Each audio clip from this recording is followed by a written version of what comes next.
Hello? Sonny, it's your dad. You asleep? Oh, hey, man. Stop lying to me. You still act like you're 6. Oh, yeah, okay, Dad. I act like I'm 6. Maturity is our ultimate destination, but that does not mean it is guaranteed. Even though many of us are old in age, does not mean that we act appropriately. And particularly, this crisis overwhelmingly affects those of us who identify as men. According to the CDC, suicide rates among men was nearly 4 times that of females, despite comprising 50% of the population. Brookings Institute also reveals the trend in educational attainment. In 1970, only 12% of young women ages 25 to 34 held bachelor degrees, compared to 20% of men. However, in 2022, women had risen up 41%, while men lagged behind at 32%. In their book, King, Warrior, Magician, Lover, authors Robert Moore and Douglas Gillette posit that the decline in masculine maturity stems from eroding primitive and societal structures that traditionally facilitated the growth of boys into mature men. This is not confined solely to boys, but is particularly prominent due to a patriarchal societal framework. This is evidenced by the prevalence in immature men in positions of power. It seems to me, looking around, that it's almost all women working here, and that they're all very pretty. Congressman Wilson, he has an expression. He says you can teach him to type, but you can't teach him to grow tits. As societal education improves, these immature characteristics become more jarring and glaringly incongruent with cultural norms, manifesting not only in upper echelons of society, but all across various strata, from government positions, office culture, to social circles, and crucially within families. You don't even know. Because you have an immature life. You have no responsibility. I have an immature life. I have responsibilities. I have an immature okay? life. You don't know what it's like to be a parent. No, I don't. Where women often succeed due to their maturity, men, buoyed by their patriarchal privilege, often attain success despite their lack of emotional development. How about Dad skipping my Harvard graduation to go with you to the X Games? And you weren't even competing. You just sponsored some guy's wakeboard. You got the bronze. Consequently, instances of male immaturity or incomplete maturation are abundant in media representations. In an ideal society, individuals would progress through life stages via rituals and initiations facilitated by esteemed leaders. Olaf, son of Egolf. Bjorn, son of Ragnar. These arm rings bind you in loyalty to me, your lord, your chieftain. Do you understand and swear to this? Yes, Lord. Some such rituals still persist today, identified by Moore and Gillette as pseudo-rituals. Thought about what you said to me the other day. Stayed up half the night thinking about it. Something occurred to me. You're just a kid. You don't have the faintest idea what you're talking about. If I ask you about women, probably give me a syllabus of your personal favorites. You may have even been laid a few times, but you can't tell me what it feels like to wake up next to a woman and feel truly happy. I ask you about war, you probably throw Shakespeare at me, right? Once more into the breach, dear friends. But you've never been near one. I don't see an intelligent, confident man. I see a cocky, scared, shitless kid. These events mirror structural ritualization and share the common goal of shaping one's character. Nonetheless, those overseeing these rituals often themselves are plagued by their own immaturity. Why do you suppose I just hurled a chair at your head, Neiman? I don't know. Start counting. 5, 6, 7. In 4, damn it! Look at me! These pseudo-rituals can also be used by not only immature men, but also corrupt men, in order to corrupt impressionable children for their own malicious benefit. What you doing? Oh, it's all right. Why, will you get permission from your mother? How many pounds you need? Where'd you get those cigarettes? Get him out of here. Get him out of here. Henry Hill. The people of the state of New York versus Henry Hill. Docket number 704162. Congratulations. Here's your graduation present. Listen, what for? I got pinched. Everybody gets pinched, but you did it right. You told them nothing, and they got nothing. I thought you'd be mad. Man, I'm not mad. I'm proud of you. You took your first pinch like a man, and you learned to just keep your mouth shut. Think of the drill sergeant, who neglects his responsibility of teaching order and discipline. Do you have a girlfriend, Swafford? Sir, yes, sir! Yes, again, motherfucker. Jody's banging her right now. Get on your face and give me 25. Instead indulging in his own sadistic tendencies. All right, Comfort Brains. Show me exactly where your skivvies and running shoes go. And the father, who is immature himself, unable to grapple with the maturity he sees growing in his young children. I'm telling you to leave. Are you? You're the man of the house now. You upset my mother. You gotta go. Well, I'm your father, tough guy. You're a drunk.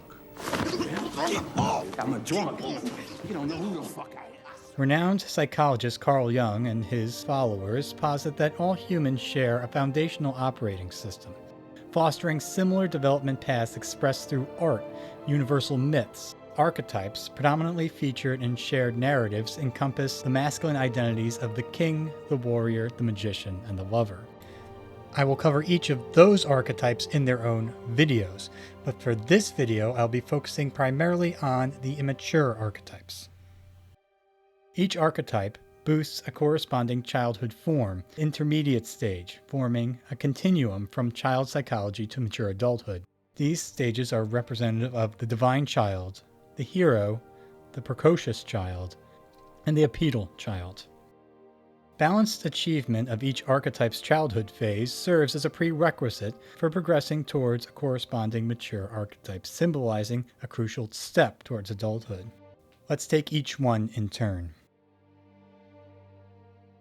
The divine child archetype is prevalent in many mythologies, particularly religious ones. Examples include the story of Jesus, the miraculous child of God, or Moses, the infant prince who finds his destiny floating down a river among the reeds. Service. I will not see you make this son of slaves a prince of Egypt. You will see it, Memnet. You will see him walk with his head among the eagles. And you will serve him as you serve me. We encounter this archetype in our modern mythology as the boy who lived, the last son of Krypton, and the destined boy king. It's characterized by the hopes and aspirations projected onto the child by the parents, encapsulating the embodiment of future generations' potential. You will travel far, my little Kalel. But we will never leave you, even in the face of our death. The richness of our lives shall be yours. All that I have, all that I've learned, everything I feel, all this and more, I bequeath you, my son. You will make my strength your own. See my life through your eyes, as your life will be seen through mine. The enduring prevalence of this narrative across cultures underscores the primal resonance, particularly during formative years when individuals envision their boundless potential. According to Jung, these archetypes reside in every individual. And we use these archetypes to fulfill our roles in society, and in that they become a part of our identity. Gotta lay down the rules of the house. It's the same thing as weekends, you remember? Clean my room, water the lawn. Dad, can I ask you something? Mm-hmm. What do you have to do around here? I don't have to do nothing around here except for pay the bills, put food on the table, and put clothes on your back. You understand? I don't have to pay no bills. You're a prince, you know that? Inherent to all personalities are shadows, and children are no exception. Each archetype casts a bipolar shadow, one active pole and one passive pole. The active aspect of the divine child's shadow is the high chair tyrant. Birthday boy. Happy birthday, son. How many are there? 36. 36, but last year I had 37. Yes, well, some of them are quite a bit bigger than last year. I don't care how big they are. A character defined by arrogance, childishness, and irresponsibility. This child must learn that the world does not revolve around them, and that others aren't there for their beck and call. Failure to internalize this lesson could lead to an unstable desire for more, potentially fueling narcissism and an unending quest for fulfillment. This entrenches the individual in a perpetual cycle, acting as a slave to their own inner child. Conversely, the passive role is embodied by the weakling prince. This child succumbs to helplessness easily. Hello? Cameron, babe, what's happening? How do you feel? Shredded. Where are you? I'm taking the day off. Now get dressed and come on over. I feel like complete shit, Ferris. I can't go anywhere. I'm sorry to hear that. Now come on over here and pick me up. You're not dying, you just can't think of anything good to do. Is persistently discomforted and gives in often to lethargy. Nurturing, self-assertion, and the pursuit of personal desires are pivotal in this development. Getting heavy. Go pack your suitcase. I don't know how to pack a suitcase. I've never done this once in my whole life. Tough. That's what Megan said. Listen, Kev, what are you so worried about? You know Mom's gonna pack your stuff anyway. Should parents continue to shield this weakling from life's discomfort and fight their battles for them, the child's self-reliant will never fully blossom, rendering them perpetually dependent on others. What, I'm the only one with any arms around here? Nobody else can carry anything, huh? Help their old man out? The shadow is inherently bipolar, with the child frequently oscillating between both poles, as the circumstances dictate. The name's Lewis Michelson, and if this is the 3rd grade, I gotta be here. So where do I sit? When the shadow of the dying child is confronted sternly, the tyrant may transform into a weakling to garner sympathy. Genuine growth occurs when a child discovers their own personal center, transcending the influences of these shadows to embrace the authentic divine child archetype. These marks are the precursor to the king archetype. Whereas a mature and centered precocious child evolves into the masculine magician archetype. This child is characterized by a profound love for learning and a relentless pursuit of understanding even the most complex systems. Night, honey. Oh! They raise their hand in class, eager to share their thoughts and insights, and engage not only in academics, but in other artistic endeavors. I want to design fucking airplanes. Yeah, get rich off that and then use the cash to produce some new musicals. Enough with the revivals already. It's total bullshit. Audiences deserve something original. It is intriguing that in contemporary storytelling, this studious character is often portrayed as female, which is contrary to the other masculine archetypes. Now, we are in a sudden death. If Miss Heron can answer this problem correctly, we have a winner. Entered sudden death. The next correct answer wins. The limit does not exist. The limit does not exist. 0. That is correct. Our new state champions, the North Shore Mathletes. This could also be a reflection of the contemporary ideals of masculinity, leaning less in favor of education, with fewer adult males seeking higher degrees. The active shadow of this archetype is the show-off and the know-it-all. Flash. It's the product of sine of the angle and gravity divided by the mass. Nope. Peter. Mass cancels out, so it's just gravity times sine. Right. See, Flash, being the fastest isn't always the best if you are wrong. Who isn't concerned with sharing knowledge so much as proving their own dominance by exposing the ignorance of others. This individual boasts about their wisdom and belittles those they perceive as weak-minded. The passive shadow, on the other hand, manifests as the dummy. A few more of those, you'd probably have to kick me out of here, huh? A person wearing a blindfold picked the answers on a true or false quiz at random. Do you know what score they would get? 50%? The only way to get all the answers wrong is to know which answers are right. You're trying to quit, and I'm not gonna let you. Who shies away from the spotlight due to fear. In extreme cases, they will be labeled slow learners. This child feigns a lack of creativity out of the dread for rejection and mockery. What do you write? Stories. Visitors coming down to Earth from other planets. Let me read some. Oh, no. I never let anybody read my stories. This dummy persona is merely a facade, donned by the know-it-all, who is well aware of the correct answers. In situations where belittling others for their ignorance is required, the dummy can seamlessly transform into the know-it-all. If these traits persist into adulthood, the shadow of the precocious child can evolve into a trickster and leverage their knowledge and creativity to sow chaos. Pick you up and swing you to school for 1 week? For a month. For a week. 2 weeks. Flash, please come on and help. The Opedal Child archetype, like the divine counterpart, is rooted in the parent-child relationship. This version, however, emerges from an appreciation of a nurturing mother. This archetype exhibits a profound connection to the earth, benevolent entities, embodying wonder and expressing love through the lens of other archetypes, often tapping into creativity and spirituality. He showed me the secret rituals of Judaism. And I let him in on the Catholic mysteries. Just remember, spectacles, testicles, watch, wallet.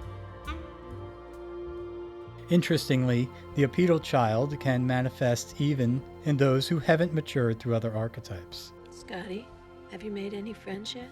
This archetype forms the foundation of kindness and generosity, qualities vital for fulfillment of the requirements of the other archetypes.